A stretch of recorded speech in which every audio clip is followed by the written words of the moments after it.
इस सेगमेंट में हम सिंपल लीनियर रिग्रेशन को अप्लाई करने के लिए जो असम्पशन अज्यूम किए जाते हैं उनके बारे में डिस्कस करेंगे। इसका थोड़ा सा बैकग्राउंड देख लेते हैं। ये आपके सामने एक एग्जांपल है। स्टूडेंट्स हैं और उनके हाई स्कूल ग्रेड पॉइंट यानी जीपीए उनका है वो नोट किया गया और उन्होंने कॉलेज में एडमिशन लेने के लिए टेस्ट दिया, तो उस टेस्ट का कुछ स्कोर आया। तो हमारे पास दो वेरिएबल्स हो गए, हाई स्कूल जीपीए और कॉलेज में उन्होंने जो टेस्ट दिया उसका स्कोर। तो इसमें से हमने सब पॉपुलेशंस ले ली हैं, 1 2 3 4, ये हमने डाटा ले ली। अब इसको ड्रा कैसे किया गया ये देख लें। ये स्टूडेंट्स हैं जिनके जीपीए 1 था और ये एक से ज़्यादा स्टूडेंट है। तो इसमें से जब इनके कॉलेज के टेस्ट स्कोर चेक किए गए तो उनको यहाँ पे हमने ड्रॉ किया। तो कुछ स्टूडेंट के नंबर ये हैं, कुछ के ये आए हैं, कुछ के ये हैं। अच्छा, इसमें बहुत सारे स्टूडेंट्स के नंबर ओवरलैप भी हो रहे हैं, यानी एक से ज़्यादा स्टूडेंट ऐसे हैं जिन्होंने जीपीए 1 था और उनके मार्क्स हैं। तो कुछ के 6 हैं, कुछ के 5 हैं, 4 हैं, इसी तरह 6.5 और ये इस तरह ड्रॉ की गई। तो ये डॉटेड लाइन आपको काफ़ी ज़्यादा नज़र आ रही है। तो ये बेसिकली छोटे छोटे छोटे छोटे पॉइंट्स थे, इनको जब हमने ड्रॉ किया तो उसकी शेप ये नज़र आ गई। तो अभी हम फिलहाल इसी एक पॉइंट को ही कंसीडर कर रहे हैं। अब इस डाटा का जब हमने रिग्रेशन लाइन फिट की, एस्टिमेट निकाला, तो इन तमाम पॉइंट्स की एक एवरेज वैल्यू आई। वो एवरेज वैल्यू ये आ गई। अच्छा, इसी तरह यहाँ पे 2 के लिए भी बहुत सारी वैल्यूज थी। 2 की जब एवरेज निकाली गई वो ये आ गई। इसी तरह थर्ड की जब एवरेज निकाली वो ये, और फोर्थ की एवरेज हमारे पास ये वाली आ गई। अब नेक्स्ट स्टेप में क्या किया कि इन डॉटेड पॉइंट्स को अगर हम आपस में कनेक्ट कर दें तो ये एक लाइन की शेप बन गई। तो ये बेसिकली जो लाइन है ये इस इक्वेशन के थ्रू ही हमारे पास आई है। जो ओरिजिनल इक्वेशन होती है वो इस शेप की है, yi is equal to A plus B X plus E. ये वाला जो एक फैक्टर है एरर टर्म का, ये इसमें ऐड होता है।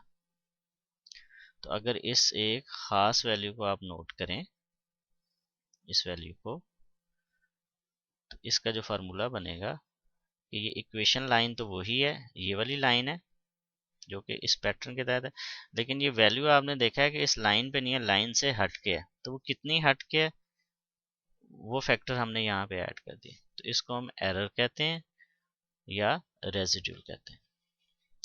तो अगर इसी तरह इस पॉइंट के लिए देखेंगे तो ये ई की वैल्यू कुछ और होगी, इसके लिए देखेंगे तो ई कुछ और होगी। तो जनरल फार्मूला हमारे पास ये बन गया कि ये एक इक्वेशन का फार्मूला है और प्लस जो डिफरेंस है उसकी वजह से ये वैल्यूज आ रही है, और ये जो लाइन है उसकी इक्वेशन ये आ गई। तो ये सारा आपको बैकग्राउंड बताने का पर्पज़ ये है कि लीस्ट स्क्वायर लाइन की जब हमने बेसिक पढ़ी थी और फिटिंग पढ़ी थी तो उसमें ये सारी चीज़ें कवर हो रही थी। अब हम एक बात जो और आपने नोट करनी है कि इस शेप को अगर मैं ड्रॉ करता हूँ यहाँ पे,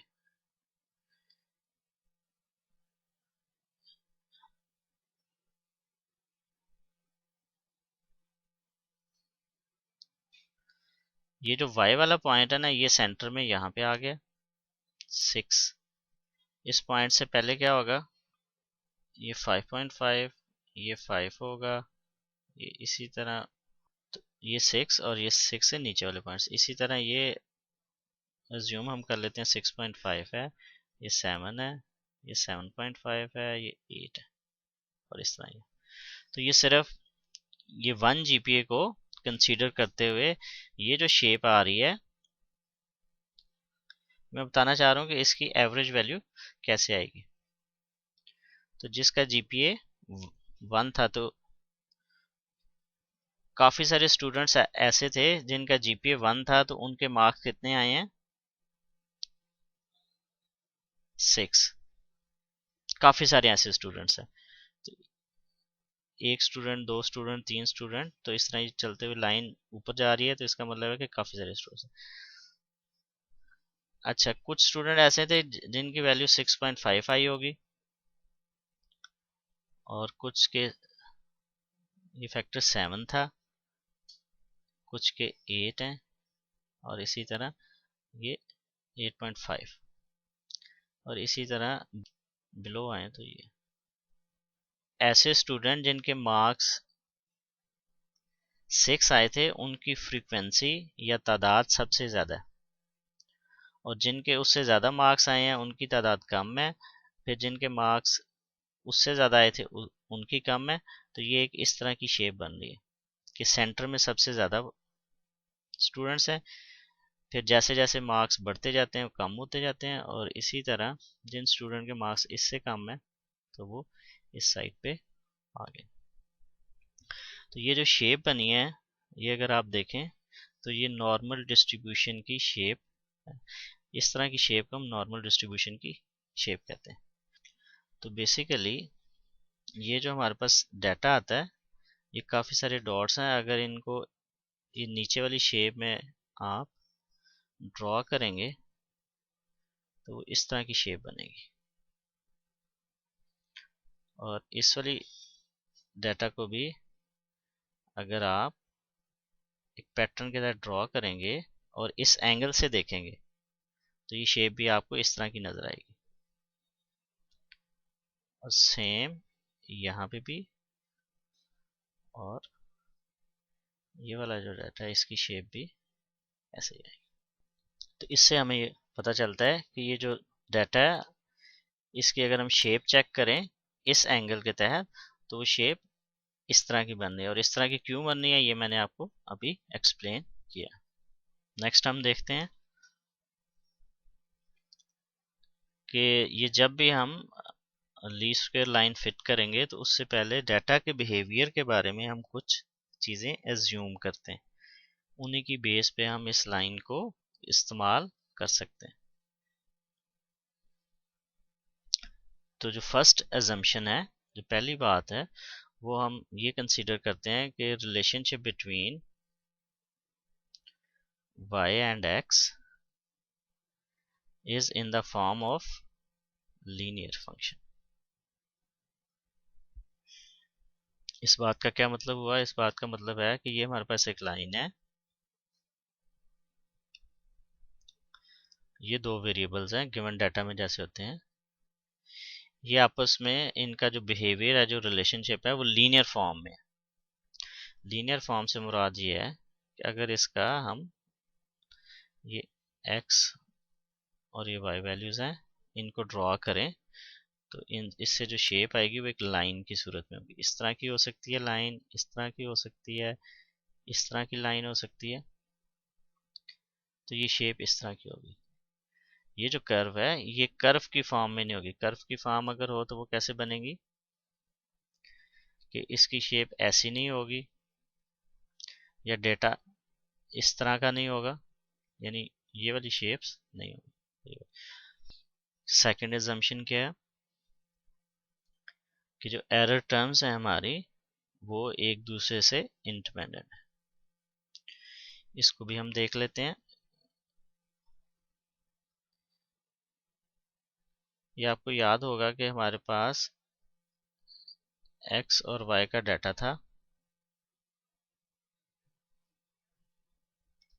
ये कुछ y की वैल्यूज हैं, कुछ x की वैल्यूज हैं। फिर हमने कुछ कैलकुलेशन की थी, वो कैलकुलेशन से ये वाली इक्वेशन हमने बनाई।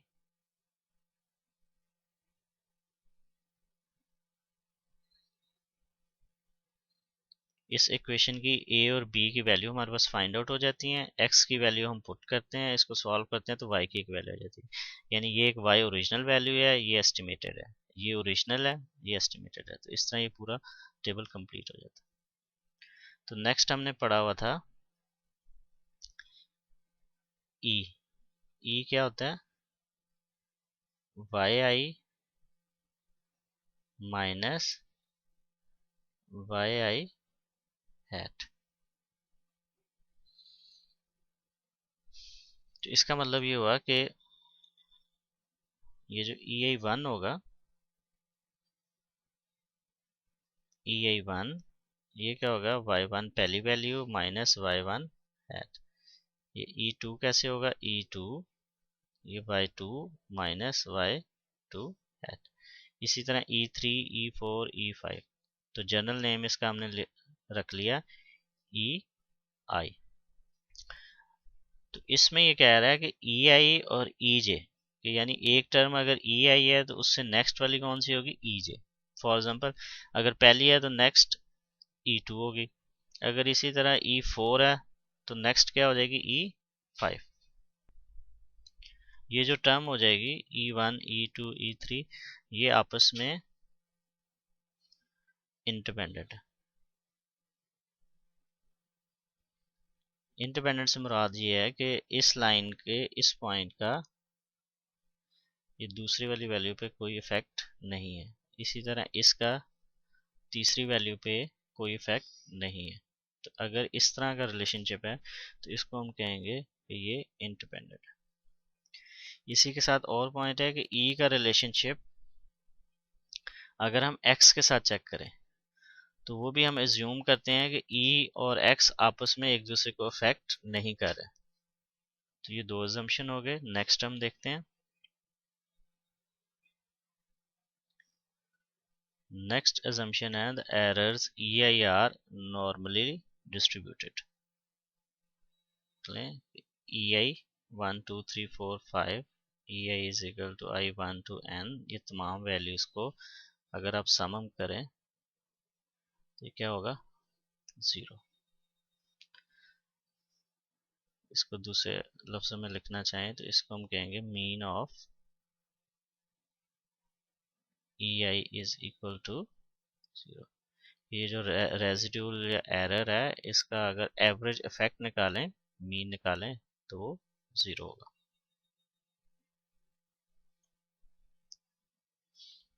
ये वाला assumption देखें, the errors EI have equal variance denoted by sigma square for all values of x। ये पिछले टेबल को अगर हम फॉलो करें, y x था, फिर हमारे पास y हैट आ गया, नेक्स्ट हमारे पास e आ गया। e मैं बता चुका हूँ कि कैसे निकालना। अब नेक्स्ट आप ये करेंगे EI का अगर आप वेरिएंस निकालें, वेरिएंस का फार्मूला हम ऑलरेडी स्टैट के जो बेसिक कोर्सेज हैं उसमें डिस्कस कर चुके हैं। अगर EI का वेरिएंस निकाला जाए, यहाँ पे मैं लिखता हूँ,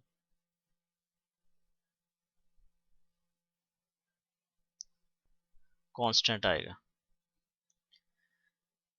शेप की मदद से ये चीज़ मैं आपको, ये देखें, वेरिएंस बेसिकली क्या आता है कि ये वैल्यूज जो हैं आपस में एक दूसरे से कितनी दूर हैं, इनका स्प्रेड आउट कितना है, वेरिएशन कितना है।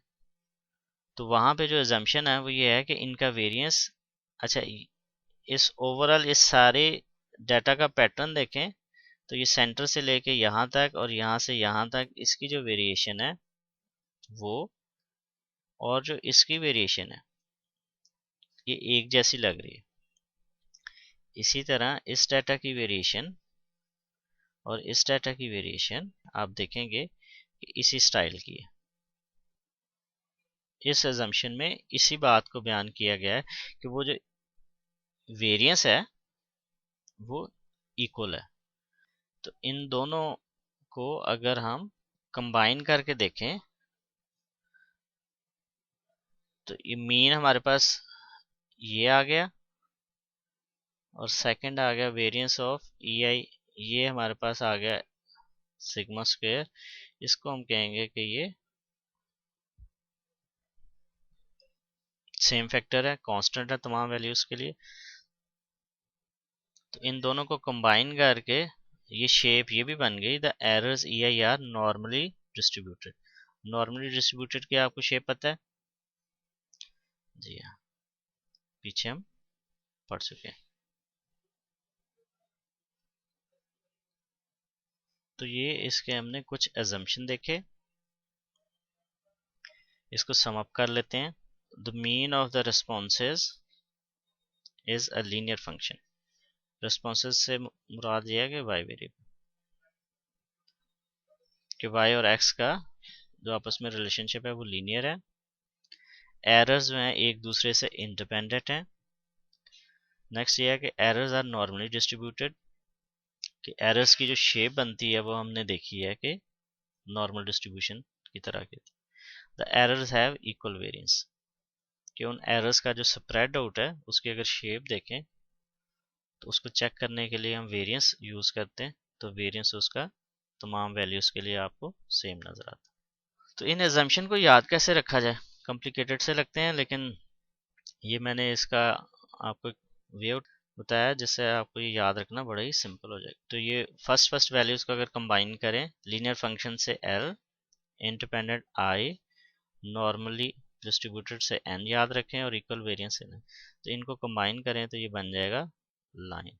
तो रिग्रेशन सब्जेक्ट में हम बेसिकली स्टडी क्या कर रहे हैं, जी हाँ लाइन्स ही तो स्टडी कर रहे हैं। तो इसके एजम्पशन को याद करने का ये एक ईजी वे होता है। नेक्स्ट अब हम देखते हैं कि लीस्ट स्क्वायर रिग्रेशन लाइंस की कुछ खास प्रॉपर्टीज हैं, कुछ एडवांटेजेस हैं, वो क्या है। The least square regression line always passes through centre of the data. यहाँ पे सेंटर ऑफ द डाटा से मुराद एवरेज ऑफ द डाटा। इसका मतलब ये है कि ये अगर हम लाइन ड्रॉ करते हैं, ये एक्स है, ये हमारे पास वाई है, यहाँ पे बहुत सारी वैल्यूज हैं, इसकी कोई ना कोई एवरेज वैल्यू आएगी। इसी तरह ये वाई है और वाई की कोई ना कोई एवरेज वैल्यू होगी। तो अगर ये वाला पॉइंट एक्स और वाई का निकालें तो ये एवरेज पॉइंट है, यानी ये ऐसा पॉइंट है जिसपे एक्स की वैल्यू भी एवरेज बनती है और वाई की वैल्यू भी एवरेज बनती है। तो रिग्रेशन लाइन की सबसे बड़ी खूबी ये है कि वो हमेशा इस वाले पॉइंट से होकर गुजरेगी। इस एक्सप्रेशन को मैं इस तरह भी लिख सकता हूँ, ये जो लाइन है हमेशा एक्स बार और वाई बार एक पॉइंट है उसमें से लाजमी गुजरती है। तो ये जो एवरेज है एक्स बार की वैल्यू आ गई और ये इसकी वाई बार की वैल्यू आ गई। ये मैंने भी कैलकुलेट नहीं की, लेकिन रफली आपको आइडिया हो गया कि एक्स और वाई बार की वैल्यूज आ जाएगी। नेक्स्ट देखते हैं, ये जो एक्सपेक्टेड वैल्यू है हमारे पास वो क्या है, ई आई, ये हम पढ़ चुके हैं क्या है, वाई आई माइनस वाई आई हैट। ये कहता है द सम ऑफ, ये सम हो गया, deviation of observed values from least square regression line, कि वाई वैल्यू से रिग्रेशन लाइन की जो डेविएशन है, जो डिफरेंस है, जो फर्क है, इस सारे को अगर हम सम अप करें तो ये किसके इक्वल है, जीरो को। इसको आप खुद से वेरीफाई करें, कोई भी डाटा लें उस पर ये इक्वेशन फिट करें, वहाँ से वाई आई और वाई हैट निकालें और ई आई निकालें, तो ई को सम करें तो चेक करें कि ये प्रॉपर्टीज फुलफिल होती है या नहीं। The sum of square deviation of the observed values of y from the least square line is minimum। ये ई आई हमारे पास डेविएशंस हैं, वाई आई वाई माइनस, इससे जो वैल्यू आएगी वो क्या होगी, मिनिमम। नेक्स्ट ये है कि the line fitted bye least square method is best fit line. Best fit line इसलिए है कि मीन हम ऊपर देख चुके हैं जीरो है और वेरिएंस कम आ रहा है। तो ये जो हमारे लीस्ट स्क्वायर एस्टिमेटर हैं या इस एस्टिमेट्स हैं, इनको हम ब्लू भी कहते हैं, BLU।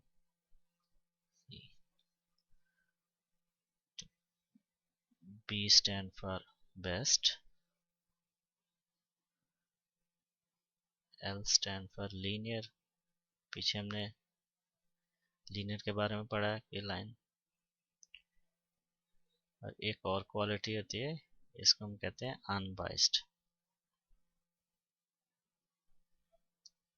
और E स्टैंड फॉर एस्टिमेटर। तो सिंपल हम ये कहेंगे लीस्ट स्क्वायर एस्टिमेटर जो है वो एक प्रॉपर्टी है, उसको ब्लू के नाम से इस्तेमाल करते हैं, तो उसको भी फुलफिल करते हैं। तो कोई अगर आपसे पूछे कि लीस्ट स्क्वायर एस्टिमेट्स जो हैं वो ब्लू हैं, तो आप उसको कह सकते हैं कि यस ये ब्लू है। और ब्लू में क्या क्या आ जाता है? बेस्ट है, लीनियर है, अनबाइस्ड है, एस्टिमेटर। तो ये आपने ब्लू याद रखना।